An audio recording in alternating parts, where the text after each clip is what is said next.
조자주 애틀랜타 일대에서 연쇄 총격 사건이 발생해 한인 4명을 포함한 8명이 숨졌습니다. 3살짜리 남자아이가 모친과 자택 뒷마당에서 놀다 이웃집의 2마리의 개에 물려 사망하는 사건이 발생해 충격을 주고 있습니다.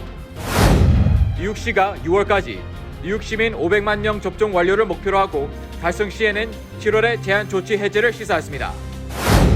뉴욕주의 기호형 마리화나 합법화 법안이 빠르면 다음 주에 표결에 붙여질 예정입니다. 바이든 행정부가 학교들의 코로나19 검사를 지원하기 위한 100억 달러를 배분하기로 발표했습니다. 세금 보고 시즌과 함께 3차 경기 부양금 지급이 겹치면서 이를 미끼로 한 사기가 기승을 부리고 있습니다. 코로나19 백신을 맞은 여성이 항체를 가진 아기를 출산해 주목을 끌고 있습니다. 미국에 입국하는 중미 출신 이민자들이 20년 만에 최대 규모를 기록하고 있습니다.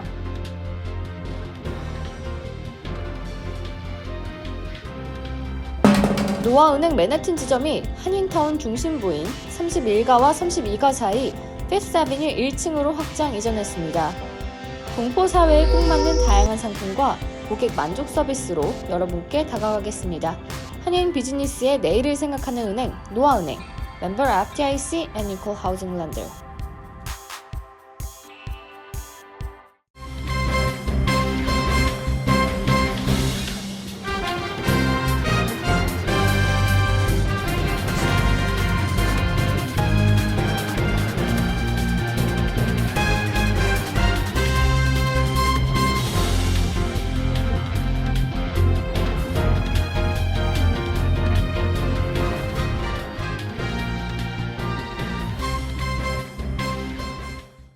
여러분 안녕하십니까?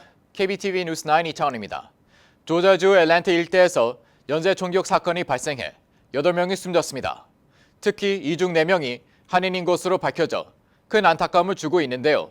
경찰은 수사 과정에서 해당 용의자가 과거에 피해 업소에 다닌 적이 있다고 진술했으며 성중독증을 앓고 있었고 아이전 혐오로 인해 발생한 범죄인지는 파악 중이라고 밝혔습니다. 최근 급증하는 총기 사건과 아이전 혐오 범죄가 위험수위에 오른 만큼 여기에 대한 긴장을 늦추지 말고 특별히 주의하셔야겠습니다. 첫 번째 소식 전해드립니다. 뉴욕타임스와 CNN 방송 등에 따르면 16일 오후 5시쯤 애틀랜타 근교 체어키 카운티에 있는 영스 아이전 매사지 팔러에서 총격 사건이 일어나 4명이 숨지고 1명이 다쳤습니다. 같은 날 오후 5시 50분경에는 체어키 카운티에서 48km로 떨어진 애틀랜타 북부 프리먼트에 있는 골든 마사지 스파와 얼마 테라피 스파 등 2곳에서 비슷한 총격 사건이 발생했습니다. 경찰은 이들 3곳에서 발생한 총격으로 총 8명이 숨졌으며 이 중 6명은 아시아계 여성이며 2명은 백인이라고 밝혔습니다. 한국 외교부는 이 가운데 4명은 한국계로 확인됐다고 밝혔습니다. 경찰은 이날 오후 8시 30분경 이 사건의 용의자로 조자주 우드스탁에 사는 21세 남성 로버트 앨런 롱을 체포했습니다. 경찰은 롱이 이날 발생한 3건의 총격 사건을 혼자 저지른 것으로 보고 있습니다. 아이젠들을 겨냥한 증오 범죄가 아니냐는 관측이 제기되었지만 사건 수사 경찰은 아직까지 정확한 범행 동기는 파악 중이며 용의자가 성중독증을 갖고 있었고 과거 피해 업소를 다닌 적이 있었던 점으로 보아 정신적 질환 문제로 충동적인 사고였을 가능성이 높다고 밝혔습니다. 하지만 이 사건은 최근 아시아계를 향한 인종차별적 혐오가 위험 수위에 이르는 가운데 발생한 유혈극이어서 동포 사회는 물론 아시아계 전반에 돌고 있는 극도의 긴장감에 한층 더 충격을 안겨준 것은 사실입니다. 지난 3월 이후 전국적으로 아시아계를 대상으로 발생한 인종혐오성 사건은 3,800건이 이르고 있습니다. 사건이 발생한 거주하는 아시아계는 주 전체 인구의 4%인 50만여 명에 이르고 있으며 이 중 애틀랜타 도시에도 한인들이 많이 밀집 거주하고 있습니다. 한편 뉴욕시경은 뉴욕시에서 유사한 사건이 발생하는 것을 막기 위해 아시아계 거주 지역의 경찰관들을 집중 배치하고 순찰을 강화하고 있습니다. 메트로폴리탄 교통공사 MTA도 최근 코로나19 백신 접종이 가속화되면서 뉴욕시 전철 이용 승객이 급증하고 있기 때문에 이 같은 혐오 범죄에 대처하기 위한 새로운 광고를 역과 열차 내에 게시했습니다. 이 광고는 영어와 한국어, 중국어로 제작됐으며 혐오 범죄를 목격할 경우 MTA 직원에 알리거나 911로 신고할 것을 촉구하는 내용을 담고 있습니다. 뉴저지주 미들섹스 카운티에 사는 3살짜리 남자아이가 이웃집에서 기르는 2마리의 개에 물려 사망했습니다. 어머니는 중태입니다. 김은지 기자입니다. 어제 오후 4시 30분경 미들섹스 카운티의 카테렛타운에 있는 주택 뒷마당에서 3살짜리 남자아이와 모친이 이웃집에 사는 개 2마리의 공격을 받고 숨졌습니다. 경찰에 따르면 이날 두 모자는 뒷마당에서 놀고 있는 도중 갑자기 이웃집 개들이 울타리를 타고 넘어와 덤벼들었습니다. 기겁을 한 엄마가 아이를 부둥켜 안고 살려달라고 소리쳤지만 사건 현장 부근은 인적이 드문 곳이어서 도움의 손길이 미치지 못했습니다. 뒤늦게 신고를 받고 출동한 경찰은 헬기를 동원해 피투성이가 된 모자를 병원으로 이송했지만 아이는 병원에서 끝내 숨졌습니다. 모친은 치료를 받고 있지만 중태입니다. 피해자 가족은 뉴욕에 살다 코로나19 사태가 터지면서 전원 지역인 카테렛타운으로 이사한 것으로 알려졌습니다. 이 사건 관련 이웃 주민들은 문제의 개들이 평소 사람을 공격하거나 큰 소동을 부린 적이 없었다고 말했습니다. 경찰은 개 주인을 상대로 사건 경위를 조사 중입니다. 그러나 개 주인에게 어떤 혐의가 적용됐는지는 알려지지 않고 있습니다. KBTV 뉴스 김은지입니다. 예정대로 뉴욕주의 백신 접종 대상이 오늘 또 한 차례 확대됐습니다. 한정적으로 접종을 실시하던 약국도 이제는 모든 접종 자격자들을 대상으로 접종합니다. 뉴욕시는 6월까지 뉴욕 시민 500만 명에게 백신 접종을 완료하는 것을 목표로 하고 다른 변수가 없을 경우 7월에는 제한 조치를 해제할 것이라고 발표했습니다.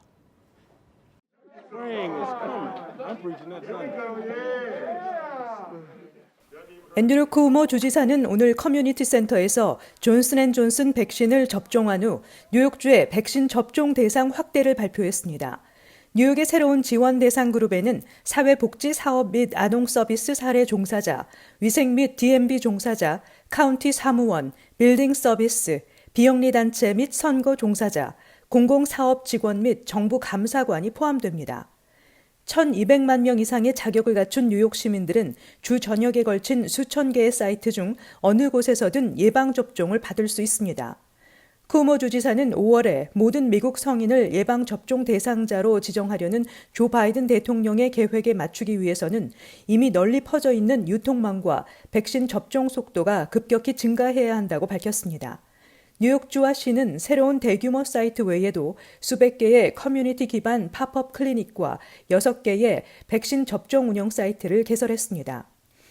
빌 드블라지오 뉴욕시장은 뉴욕 시민 500만 명이 백신 접종을 마쳐 집단 면역이 확보되면 마스크 의무화 등 제한 조치의 완화 또는 해제를 고려할 수 있다고 밝혔습니다. 뉴욕시는 6월까지 뉴욕 시민 500만 명 백신 접종 완료를 목표로 하고 이 목표가 달성되고 변이 바이러스 확산이나 제3의 확산 등 다른 변수가 없다면 오는 7월에 일상 회복의 가능성이 보이고 있습니다. 현재 뉴욕시에서는 297만 6,162회분의 백신이 접종된 것으로 집계되는데 이 수치에는 파이자, 모더나 백신 2회분 접종과 다른 지역 거주자이지만 뉴욕시에서 근무하는 사람에 대한 접종 회분이 포함되어 있습니다. 현재 파이자, 모더나 백신 2회차 또는 존슨앤존슨 백신 1회차를 접종해 백신 접종을 완료한 뉴욕 시민은 77만 4,060명으로 전체 뉴욕 시민의 12% 수준입니다. 한편 뉴저지주는 연방질병통제예방센터 기준에 맞춰 천식, 뇌혈관 질환, 고혈압, 간질환, 치매, 폐섬유증 등 기저질환자에게 백신 접종 자격을 확대하기로 했습니다. 필 머피 뉴저지 주지사는 주 전역 백신 접종이 300만 회분을 돌파했고 2회차까지 접종을 완료한 사람이 100만 명을 넘었다고 발표했습니다. 또 6월 중순까지 470만 명에게 백신 접종을 완료해 성인 접종률을 70% 이상으로 끌어올리겠다고 밝혔습니다. 뉴욕주의 기호형 마리화나 합법화 법안에 대해 주2회 합의가 가시화되면서 빠르면 다음 주에 표결에 붙여질 예정입니다. 지난 16일 스펙트럼 뉴스에 따르면 현재 주의회 의원들은 얼마나 많은 양의 마리화나를 가정에서 재배할 수 있도록 허용할지, 마리화나 흡연 후 운전에 대한 정확한 규정 등에 대해 논의 중인 것으로 나타났습니다. 스튜어트 커즌스 뉴욕주 의장은 주의회가 뉴욕주의 기호형 마리화나 합법화 법안을 내년 회계 연도 예산안 승인과 별도로 지난 회계 연도가 끝나는 3월 31일 이전에 별도의 법안을 통과시킬 것이라고 밝혔습니다. 칼 허스트 뉴욕주 하원 의장은 15일 기자회견에서 법안 표결이 얼마 안 남았다, 몇 가지 세부 사항만이 남았다면서 빠른 법안 처리가 이루어질 것이라고 전했습니다. 앤드레아 스튜어트 커즌스 주 상원 의장은 현재 합의에 매우 가깝지만 운전 전 흡연에 대한 규정을 놓고 합의점을 찾고 있다고 16일 화상 기자회견에서 밝혔습니다.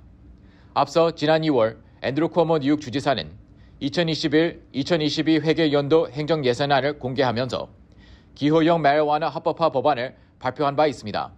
하지만 주지사가 내놓은 방안에는 마리화나의 가정 재배는 제외됐습니다. 현재 주의회와 주지사 양측 모두 성인 마리화나 소지 허용, 마리화나 합법화를 통한 세금 수입으로 사회적 펀드 형성 등에 대해 합의가 이루어졌고 몇 가지 세부 사항만 남아 있습니다.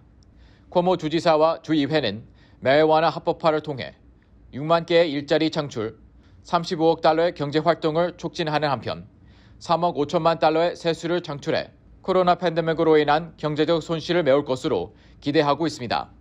15일 시애나 칼리지 설문조사에 따르면 뉴욕주 유권자 59%가 기호형 마리화나 합법화를 찬성하고 반대한다고 응답한 사람은 33%인 것으로 나타났습니다. 뉴저지주의 경우 지난달 22일 전국에서 13번째로 기호형 마리화나 사용을 허가하는 주가 됐습니다. 학교들의 등교 수업 재개를 앞두고 바이든 행정부는 학교들의 코로나19 검사를 지원하기 위해 3차 경기 부양책으로부터 100억 달러를 사용할 것이라고 발표했습니다. 행정부는 이 지원금은 4월에 주 정부에게 직접 지급될 것이라고 밝혔습니다. 정부는 학교들의 코로나19 검사를 위한 지원금 100억 달러가 각 학군에 따라 비례하게 배정될 예정이며 또 각 주정부의 코로나19 테스트의 격차를 해결하기 위해 22억 5천만 달러를 지정했다고 밝혔습니다. 이 같은 지원금은 바이든 정부가 학교들의 등교 수업 재개를 위한 노력의 일환으로 이와 함께 교사들에게 백신 접종 우선순위를 주도록 주들에게 지시했고 모든 주들은 현재 교사들을 접종 우선순위 그룹으로 포함시키고 있습니다. 정부는 학교들이 코로나 검사를 거쳐 증상 있는 학생과 무증상 학생을 확인하고 질병관리본부와 지역보건부서와 협력할 것을 권장하고 있습니다. 교사들의 백신 접종 숫자는 증가하고 있지만 어린 학생들에 대한 백신 제조사들의 임상시험이 끝날 것으로 예상되는 내년 초까지 학생들은 백신을 맞을 자격이 없을 수 있기 때문에 테스트는 여전히 중요할 것이라는 판단입니다. 한편 뉴욕주 학교들은 지난해 9월부터 대면 수업과 원격 수업을 혼용하는 방식으로 학교를 재개했습니다. 뉴욕시는 지난해 12월부터 프리-K 공립초등학교 학생들의 대면 수업이 재개된 데 이어 2월부터 공립중학교 그리고 일부 공립고등학교의 학생들의 대면 수업이 재개됐습니다. 교육국은 올해 봄학기 대면 수업을 신청한 고등학생 5만 5천 명이 등교를 재개했는데 이는 전체 고등학생의 약 20%에 해당한다고 밝혔습니다. 뉴저지의 경우 모든 학교에서 오는 9월 시작하는 가을 학기부터 대면 수업이 재개될 것으로 보입니다. 현재 뉴저지 각 학구는 지역 내 코로나19 상황을 고려해 학교 수업 방식을 자율적으로 결정하고 있습니다. 한편 교사노조는 백신 접종 대상에 교사가 포함된 것에 대해 환영 입장을 밝히면서도 공급량 부족 문제를 우려하고 있으며 모든 교사와 교직원에게 접종이 이루어지기 전에는 대면 수업 재개 역시 쉽지 않다는 입장을 보이고 있습니다. 세금 보고 시즌과 함께 3차 경기 부양금 지급이 겹치면서 이를 미끼로 개인 정보와 금융 정보를 빼내려는 사기가 기승을 부려 연방국세청이 사기 범죄에 대한 주의를 당부하고 나섰습니다. 김은지 기자의 보도입니다. 연방국세청이 최근 사이버 사기 범죄에 대한 주의 경계령을 내린 데는 범죄 수법이 다양하고 전방위적으로 발생하고 있는 상황을 더는 방치할 수 없다는 판단 때문입니다. 이들 사기범들이 사용하는 이메일 계정은 언뜻 보면 세금 전문가들이 개설한 이메일로 착각하기 쉽습니다. 이들의 사기 수법은 3차 경기 부양금을 빨리 지급받을 수 있게 해주겠다며 전문단체에서 보내는 이메일로 속이는 수법 등입니다. 연방국세청에 따르면 경기부양금 지급과 관련해 문자 메시지를 활용한 사기 수법도 최근 들어 급증세를 보이고 있다고 밝혔습니다. 이들의 사기 수법은 경기부양금이 현재 펜딩 상태라며 경기부양금을 수령하기 위해서는 링크를 클릭하라는 것입니다. 링크를 클릭하면 언뜻 IRS 웹사이트처럼 꾸며진 가짜 웹사이트에 접속하게 되고 개인 정보를 입력하도록 해 이를 빼내는 수법입니다. 이에 대해 IRS 관계자는 IRS는 경기부양금 지급과 관련해 개인 금융정보를 요구하는 등의 업무를 문자 메시지나 이메일로 처리하지 않는다고 강조하고 이러한 접근이 오면 전화를 하지 말 것과 이메일에도 응답하지 말 것을 당부했습니다. 한편 체납 납세자를 대상으로 한 전통적인 방식의 사기 수법도 최근 세금 보고 시즌을 틈타 기승을 부리고 있습니다. 이들의 사기 수법은 IRS 직원이라면서 체납 세금을 징수한다고 전화를 걸어 개인정보를 요구하는 수법입니다. IRS에 따르면 체납 징수 시 문서로 된 체납 사실과 징수 계획을 우편으로 통보하지 않고 곧바로 전화로 처리하지 않는다는 것입니다. 즉 문서 통보 없이 체납 징수 전화를 받았다면 사기범으로 봐도 무방하다는 것입니다. 일반적으로 IRS는 문서를 우편으로 보내고 난 뒤 특정 사안에 대해서만 전화나 직접 방문하는 것을 원칙으로 하고 있습니다. IRS는 정부기관 사칭이 의심되는 이메일이나 문자 메시지를 받았을 경우 전용 이메일로 신고해 줄 것을 당부했습니다. KBTV 뉴스 김은지입니다. 코로나19 백신을 맞은 여성이 항체를 가진 아기를 출산했다고 미국 의료진이 밝혔습니다. 의료진은 아기의 항체는 임신 중 투여된 백신으로부터 생겨난 것이라고 전했습니다. 16일 일간 거리에 따르면 미국 플로리다 남부의 의료 종사자인 한 여성은 임신 36주인 지난 1월 모더나 백신을 1회 접종받았으며 이 여성은 3주 후 건강한 여자 아기를 출산했다고 전했습니다. 태어난 아기의 탯줄에서 혈액을 분석한 결과 코로나19 항체가 검출됐다고 소아과 전문인의 폴 길버트와 챗 레닉은 밝혔습니다. 이들은 연구 보고서에서 산모에 대한 백신 접종을 통해 감염으로부터의 보호 및 감염 위험 감소의 가능성이 있다고 설명했습니다. 길버트는 방송 인터뷰에서 우리가 아는 이상 산모에 대한 백신 접종 후 항체를 가진 아기를 태어났다고 보고된 것은 세계에서 이번이 처음이라고 말했습니다. 그는 산모의 항체가 아기에게 전달된 것인지 검사했는데 임신 중 투여된 백신으로부터 생겨난 것이라고 덧붙였습니다. 다만 의료진은 아기가 항체에 의해 실제 보호받을 수 있을지와 항체 지속 기간 등에 대해 추가 연구가 필요하다고 말했습니다. 한편 가디언은 이들의 연구가 동료 검토, 즉 학계 내 피어 리뷰는 아직 이루어지지 않았다고 전했습니다. 조 바이든 행정부가 포용적인 이민 정책을 시행하면서 미국에 입국하는 중미 출신 이민자들이 20년 만에 최대 규모를 기록하고 있습니다. 한편 바이든 대통령은 이들 이민자들에게 미국으로 넘어오지 말라고 촉구했습니다. 알레한드로 마요르카스 국토안보부 장관은 국경을 통한 미국 입국을 시도하는 중앙아메리카와 멕시코 출신 사람들이 지난해 4월부터 꾸준히 늘고 있다고 밝혔습니다. 2019년 국경 위기 사태가 벌어진 뒤 월 기준으로 가장 많은 수치를 기록하고 있으며 국경 요원들은 지난달 멕시코 국경에서 이민자 10만 441명을 체포하거나 추방했습니다. 또 지난 14일 기준으로 거의 4,300명의 어린이가 국경에서 구금됐습니다. 미성년 이민자의 급증에는 미국 이민정책 변화도 영향을 줬다는 분석이 나오고 있습니다. 바이든 행정부는 트럼프 전 대통령의 정책을 뒤집는 이민개혁법을 추진하는데 여기에는 불법 체류 청소년 추방유예 다카 대상자에게 즉시 영주권을 부여하고 3년 뒤 시민권을 신청할 기회를 주는 내용이 담겼습니다. 바이든 대통령은 취임과 동시에 남부 국경장벽 건설을 중단하는 행정명령에 서명했습니다. 지난달 초에는 도널드 트럼프 전 대통령의 반이민 정책을 전면 재검토하라고 지시했습니다. 국경 단속을 강화해 부모와 자녀를 분리 수용하고 부모들 중 일부를 강제 추방함으로써 이산 가족이 된 난민 가족의 재결합을 추진하는 행정명령에도 서명했습니다. 또 불법 체류자라는 이미지가 강한 외국인 체류자라는 법적 용어를 비시민권자로 대체하는 것도 추진하고 있습니다. 내 집같이 편안한 은행 뉴 밀레니엄 뱅크가 뉴저지 클로스터와 뉴욕 플러싱에 새로운 지점을 오픈하였습니다. 클로스터 570 피어먼트 로드와 플러싱 141 노던 블러바드에 위치한 새 지점에서 모든 금융 업무와 혼무 기지 상담도 함께 해드립니다.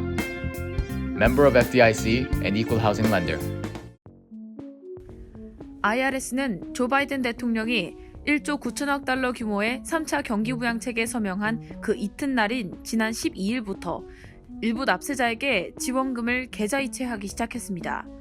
하지만 공식 배포일인 17일 이전에 수령한 일부 납세자의 경우 펜딩 또는 예치 상태로 돼 있을 수 있습니다. 그 이유는 부양체크 발행일이 17일이기 때문입니다. 다시 말해 지원금이 계좌로 입금됐어도 당장 인출해서는 쓸 수 없는 상태라는 것입니다. 17일이 되어야만 돈을 쓸 수 있습니다. 이에 따라 JP모건 체이스와 웰스파고 은행도 17일부터 지원금 사용이 가능하다는 내용을 공지했습니다.